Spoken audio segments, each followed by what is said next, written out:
लोग अक्सर इस बात को लेकर के बहुत कंफ्यूज रहते हैं कि लंबे समय के लिए कहां पर ज्यादा फायदा होगा, यानी जमीन खरीदना या फिर म्यूचुअल फंड में एसआईपी करना। दोनों ही इन्वेस्टमेंट का बहुत ही बेहतर ऑप्शन होते हैं, लेकिन इन दोनों का फायदा और रिस्क बिल्कुल भी अलग होता है। इसलिए बिना सोचे समझे अगर आप फैसला करते हो तो आने वाले समय में आपको बहुत ज्यादा नुकसान हो सकता है। चलो इसे आसान भाषा में पूरी अच्छे तरह से समझाते हैं आपको, ताकि आप खुद तय कर सको कि आपके लिए जमीन बेहतर होगा या म्यूचुअल फंड में एसआईपी करने से ज्यादा आपको रिटर्न मिलेगा।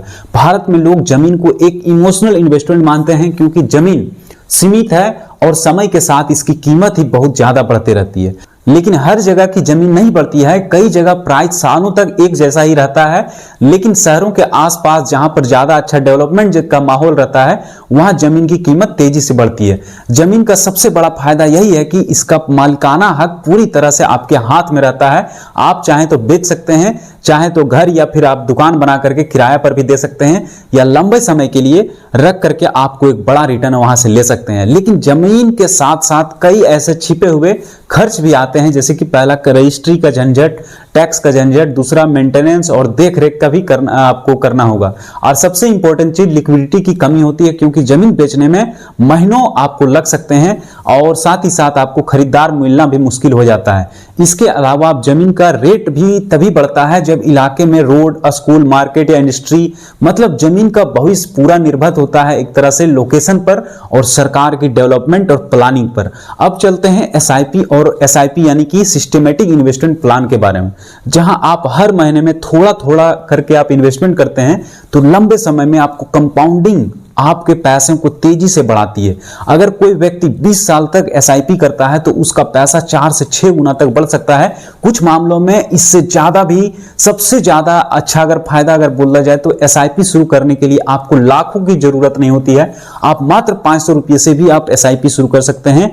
दूसरी सबसे बड़ी बात कि एसआईपी पूरी तरह से लिक्विड होती है, जरूरत पड़े तो आप कुछ एक ही क्लिक में आप चाहें तो उसको पैसा बैंक में ट्रांसफर करवा सकते हैं 1 से 2 दिन में। ना खरीदार तलाशना पड़ता है और ना ही कागजी प्रक्रिया करनी पड़ती है, ना कोई मेंटेनेंस का झंझट होता है, ना कोई टैक्स का झंझट होता है। जब आप चाहें तो बेच सकते हैं। एसआईपी का एक फायदा यह भी होता है कि अगर मार्केट नीचे आता है तो आपके ज्यादा यूनिट्स खरीदने के चांसेस बढ़ जाते हैं, जब मार्केट ऊपर जाता है तो आपका बड़ा फायदा भी मिलता है। यानी एसआईपी मार्केट की गिरावट को एक तरह से मौके की तरफ बदल देती है। अब दोनों को अगर एक एक करके तुलना करते हैं तो बड़ा इन्वेस्टमेंट अगर आपको करना है, कागजी प्रक्रिया, ज्यादा रिटर्न लोकेशन पर अगर डिपेंड करता है, लिक्विडिटी कम है, डेवलपमेंट होने पर आपको ज्यादा बड़ा फायदा दिखेगा।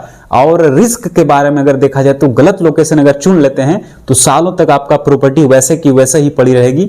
और एसआईपी छोटा पैसों से शुरुआत करके लिक्विडिटी सबसे आसान, कंपाउंडिंग का जादू से भी रेगुलेटेड होती है एसआईपी, और लंबे समय में अच्छा रिटर्न्स आपको मार्केट के उतार चढ़ाव में मिलता है। लेकिन एसआईपी को भी फायदा तभी मिलता है, तभी आपको मिलेगा फायदा अगर आप एक साधारण मिडिल क्लास व्यक्ति हो। एसआईपी आपके लिए बेहतर विकल्प है, क्योंकि आप कम पैसों से बिना टेंशन का फ्री में, मतलब आप आसानी से इन्वेस्टमेंट कर सकते हैं। अचानक जरूरत पड़ने पर पैसा भी आपको जल्दी मिल जाता है, आपके ऊपर कोई टैक्स मेंटेनेंस का बोझ नहीं होता है। सिर्फ एक ऑटोमेटिक इन्वेस्टमेंट प्लान एक चलते रहता है और धीरे धीरे आपका करोड़ों का फंड भी तैयार हो सकता है। लेकिन अगर आपके पास अच्छी लोकेशन की जानकारी है, आपको पता है कि कौन सा एरिया अगले 5 से 10 साल में तेजी से बढ़ेगा और साथ ही साथ सबसे बड़ा आपके पास ज्यादा अमाउंट है, तब आप जमीन के बारे में सोच सकते हैं। तभी आपको जमीन अच्छा खासा रिटर्न दे सकती है।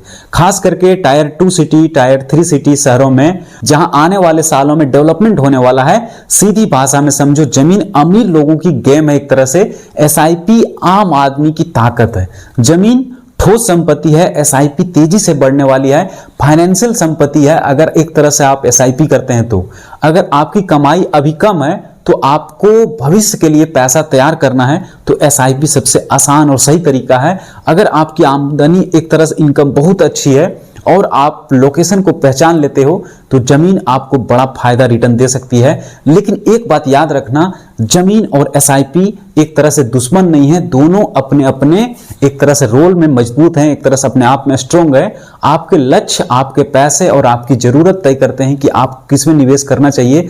अंत में यही एक समझो छोटा सा कि एसआईपी तेजी से बढ़ता है, बड़ा पैसा जमीन में बदल सकता है। दोनों सही है एक तरह से, बस सही समय को और सही रणनीति के अनुसार से अगर आप फैसला लेते हैं तो आपके लिए बेहतर हो सकता है। छोटा पैसा है तो आप एसआईपी करें, और बड़ा अमाउंट है, अगर लोकेशन का समझ है आपको तो आप जमीन में इन्वेस्टमेंट करें। सबसे बेस्ट ऑप्शन यही है। वीडियो अगर अच्छा लगा होगा प्लीज दूसरे लोगों को जरूर शेयर करना, जो जिसका कंफ्यूजन एक तरह से दूर हो सके।